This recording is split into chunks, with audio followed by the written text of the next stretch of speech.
I know what you're thinking. A house that disappears. Sounds like something out of a bad movie, right? But let me ask you this. Have you ever woken up somewhere and felt off? Like the air was heavier, the shadows sharper, or the silence too loud? That's how it started for me. It began with a photograph, a Polaroid I found wedged between the pages of an old book in my grandmother's attic. The picture showed a house I didn't recognize. It wasn't particularly remarkable, just a weathered Victorian-style home with peeling paint and crooked shutters. But there was something about it, something wrong. At first glance, it seemed normal enough, but when I tilted the photo under the light, I noticed faint smudges around the edges, like someone had tried to erase parts of it. And then there were the people standing on the porch. Their faces weren't blurred, they were absent, just blank ovals where their heads should have been. The back of the photo read, 827 Blackthorn Lane. Midnight is safe. Dawn isn't. Now, here's the thing. I live alone. My grandmother passed away years ago. So who left this for me? More importantly, why? That night, I couldn't sleep. The image kept replaying in my mind, nagging at me like an itch I couldn't scratch. Around 3 a.m., I decided to do what any rational person would never do. I typed 827 Blackthorn Lane into Google Maps. And that's when things got weird. Google showed nothing. No street by that name existed in my city or anywhere else, as far as I could tell. But when I switched to satellite view, there it was, a single gray blotch surrounded by dense trees. Not a building exactly, more like a void, a gap in reality, staring back at me through my screen. Against every instinct screaming inside me, I drove there. The road leading to Blackthorn Lane didn't appear on any map app, yet somehow, I found it. Maybe called to me, or maybe I'm just stupid.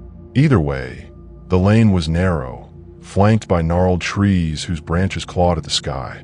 When I finally reached the address, the house from the Polaroid stood before me, exactly as it had looked decades ago, if not worse.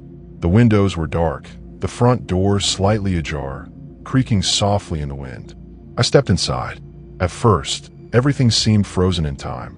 Dust coated every surface, and the furniture looked untouched since the 70s. There were no signs of forced entry, no vandalism, just emptiness.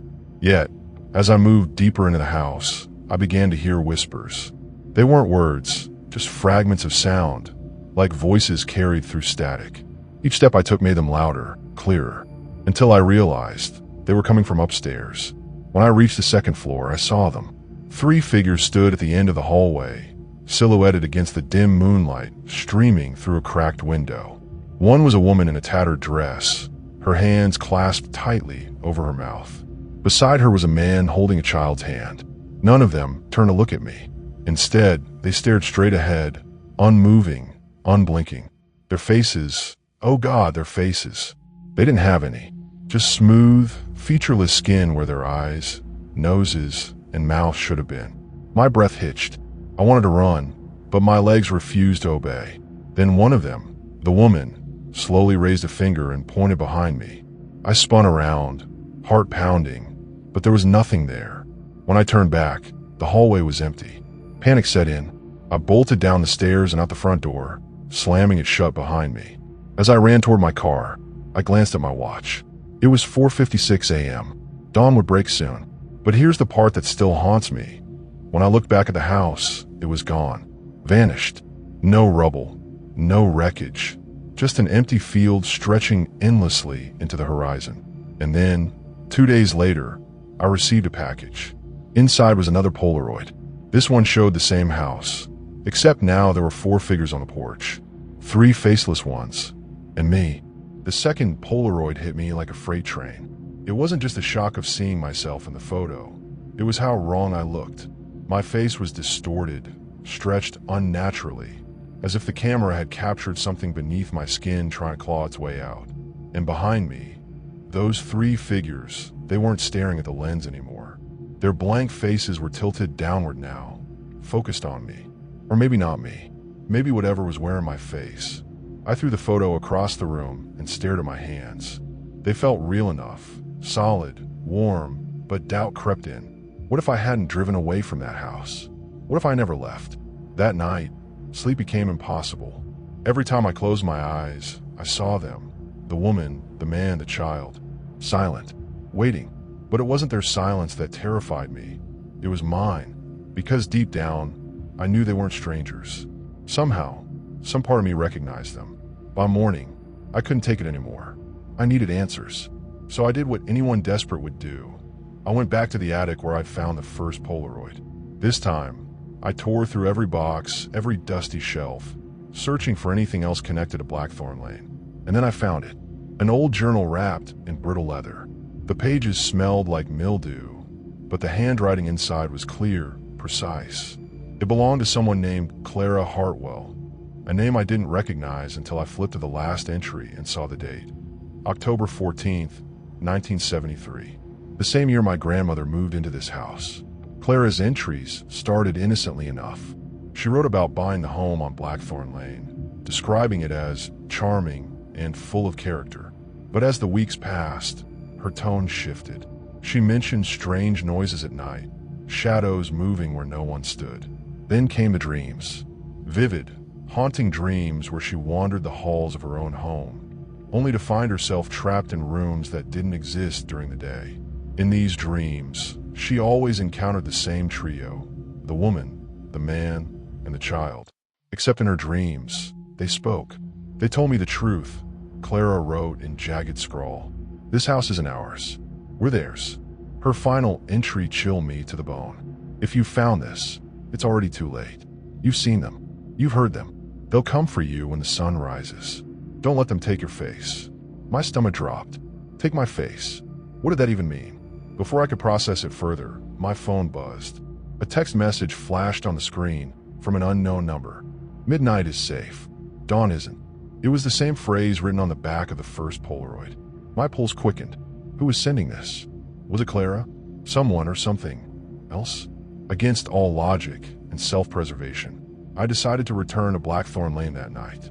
If nothing else, I needed proof that I wasn't losing my mind.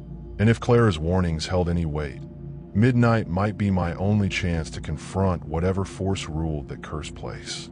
When I arrived, the house reappeared exactly as it had before. Same crooked shutters, same peeling paint. Only this time, the front door swung open on its own, beckoning me inside. The air inside felt heavier than before, thick with the scent of earth and decay. The whispers returned immediately, louder now, almost deafening. They seemed to emanate from everywhere and nowhere, pulling me deeper into the house. Against my better judgment, I followed them upstairs.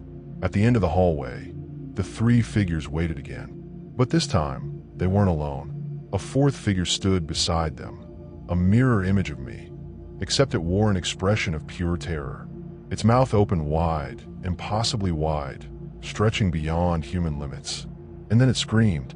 But here's the thing. The scream didn't come from the figure. It came from me, because the moment I locked eyes with it, I realized I couldn't move. My body froze, limbs locking in place as though invisible hands gripped me. Panic surged through me, but my voice refused to work. All I could do was watch as the faceless versions of the woman, the man, and the child stepped forward, surrounding me. One by one, they pressed their palms against my chest, my forehead, my throat. Each touch burned like ice, searing into my flesh. And then, slowly, painfully, I felt it, the sensation of being peeled away. Not physically. No, this was worse. It was as though they were stripping away layers of my identity, erasing pieces of who I was. Memories faded. Names slipped from my grasp. Even the sound of my own voice disappeared, leaving only emptiness. When they finally stepped back, I stumbled forward, gasping for breath. My reflection in a nearby mirror confirmed what I already feared. My face was gone. Smooth, featureless skin stared back at me. And standing behind me in the glass were the three figures, and the version of me that still had a face. It smiled cruelly before turning and walking down the hall, disappearing into shadow. Dawn broke moments later. The house dissolved around me, leaving me alone in the empty field once more. Except now I understood. Blackthorn Lane doesn't trap people inside its walls. It traps them inside themselves. The sun rose higher in the sky, casting long shadows across the barren field where the house had been. My body trembled, not from cold or exhaustion, but from the weight of what I had become. No face, no identity, just an empty shell staring back at me in every reflective surface I passed on my way home. But here's the thing that kept gnawing at me. Why me? Why was I chosen or taken? And more importantly, what happened to the others who'd come before? Clara Hartwell's journal hinted at their fates, but it didn't explain how they ended up trapped inside Blackthorn Lane, or why the house seemed alive, feeding off those who dared step inside after midnight. When I got home, I locked myself in my apartment and avoided mirrors. Every time I caught a glimpse of my featureless reflection, bile rose in my throat. But avoiding mirrors wasn't enough. The whispers followed me. They echoed in the corners of my mind, faint at first, then louder, until I couldn't tell if they were coming from outside or within. And then, 3 days later, I received another package. This one contained not a Polaroid, but an old cassette tape.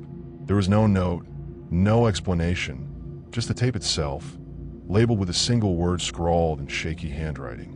Listen.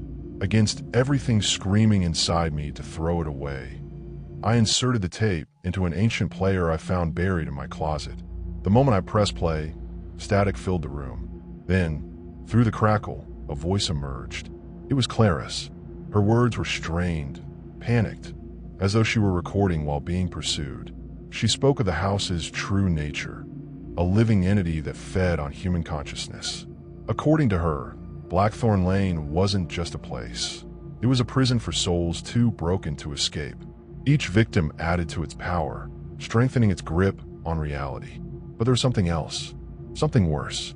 Clara claimed the house didn't simply take people, it rewrote them. It stripped away their identities, replacing them with echoes of itself. Those faceless figures weren't ghosts. They were former victims, hollowed out and reshaped into extensions of the house's will. And once you became one of them, there was no going back. They're still in there, Clara whispered, her voice breaking. Trapped, watching, waiting. The tape cut off abruptly, leaving only silence. I sat frozen, the weight of her words crushing me. If what she said was true, then the house hadn't just stolen my face, it had stolen me. Somewhere deep inside, fragments of my old self remained, screaming to be heard. But the louder they screamed, the quieter they became, drowned out by the house's insidious influence. That night, I couldn't stay indoors. The walls felt like they were closing in, suffocating me. So I went for a walk, hoping the fresh air would clear my head. But as I turned down a quiet street lined with old houses, I saw something that stopped me dead in my tracks. A child stood at the end of the road, holding a Polaroid camera. He looked about 8 years old, his clothes faded and torn. His face was pale, almost translucent, and his eyes, they weren't normal. They shimmered, like liquid mercury reflecting light. He raised the camera and pointed it at me. "Smile," he said softly. Before I could react, the flash blinded me. When my vision cleared, the boy was gone. But on the ground where he'd stood lay a new Polaroid. I picked it up with trembling hands. The photo showed me standing in front of my apartment building. Except this version of me had a face again. A twisted, distorted version of my original features, but unmistakably mine. Behind me, in the window of my apartment, stood the woman, the man, and the child. Their faces were still blank, but their bodies leaned forward, reaching toward me as though trying to pull me back into the frame. On the back of the photo, written in jagged letters, were 2 words: "Come home." I didn't sleep that night. How could I? Every shadow seemed to shift when I wasn't looking. Every creak of the floorboards sounded like footsteps drawing closer. By morning, I knew what I had to do. Blackthorn Lane wasn't done with me. Neither was the house. Whatever force controlled it wanted me back, to finish what it started. And maybe, just maybe, I could use that against it. At exactly 11:59 p.m., I returned to the field where the house appeared. This time, I brought something with me, the cassette player. As the clock struck midnight and the house materialized before me, I pressed record. If the house fed on fear and despair, then I would give it something else instead. I would give it truth. Standing in the doorway, I began to speak. I told it everything: the terror, the loss, the emptiness. I poured every ounce of pain and rage into my voice, refusing to let it silence me. The whispers grew louder, angrier, swirling around me like a storm. But I kept talking, even as the floorboards beneath me cracked and splintered. And then, just as dawn broke over the horizon, I saw it.